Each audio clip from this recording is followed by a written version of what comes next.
asked a very interesting question concerning upholding the ties of kinship, أو صلة الرحم. She said, is it just limited to immediate family or the extended family as well? To what extent? And that can carry two meanings. The first is the extent of the salah, the upholding itself, and also the extent of up to whom. Who will be considered my kinship, my relatives? Is it only my immediate family members? I mean those who are related to me via my parents, father and mother.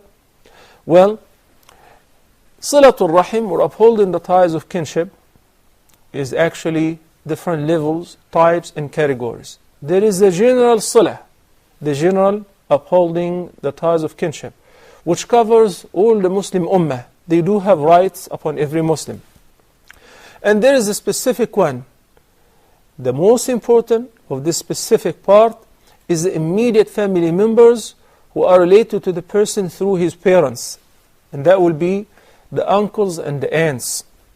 The uncles and the aunts do have most of the rights upon the person because of his parents. Then there will be the cousins and the far cousins and so on. Some of the scholars said the second category is everyone who has a share in the inheritance, whether he may inherit me if I die or I may inherit him.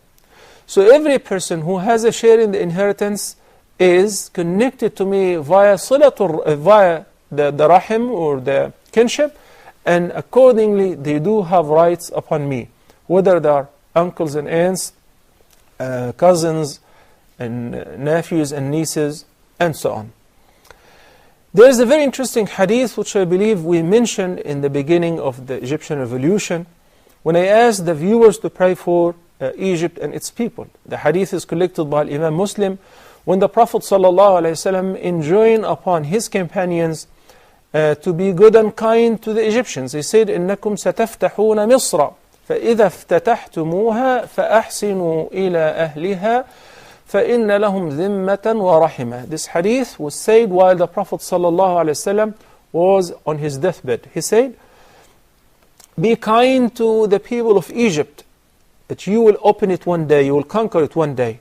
Actually, this prophecy was fulfilled 10 years after the demise of Prophet Muhammad ﷺ during the Khilafah of Umar ibn Khattab under the leadership of Amr ibn al-As, may Allah be pleased with him. So 10 years later, his prophecy was fulfilled and the companions conquered Egypt. He said, فَاسْتَوْصُوا بِأَهْلِهَا خَيْرًا. So I enjoin upon you to be kind and good to its people. And in another narration, فَأَحْسِنُوا إِلَى أَهْلِهَا, according to the text of Imam Muslim, may Allah have mercy on him. So you have to deal with them on a kind basis and be good to them. Why? He said, فَإِنَّ لَهُمْ ذِمَّةً وَرَحِمًا.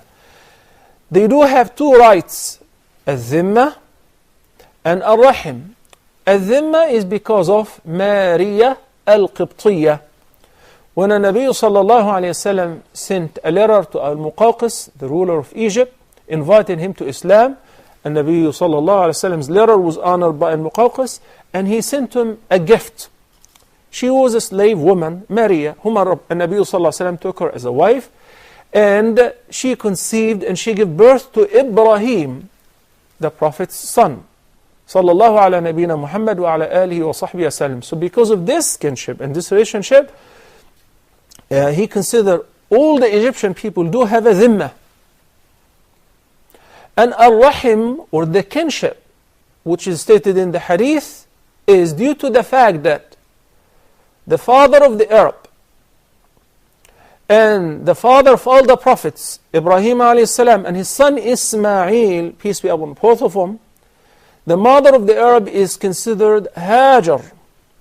When Ibrahim alayhi salam visited Egypt, and the Egyptian pharaoh captured his wife Sarah, and he was trying to seduce her and so on, and she prayed and she asked Allah subhanahu wa ta'ala to save her from the pharaoh, and Allah delivered, and the pharaoh was paralyzed. Then afterward the Pharaoh wanted to give her a gift, so he gave her, Sarah Hajar.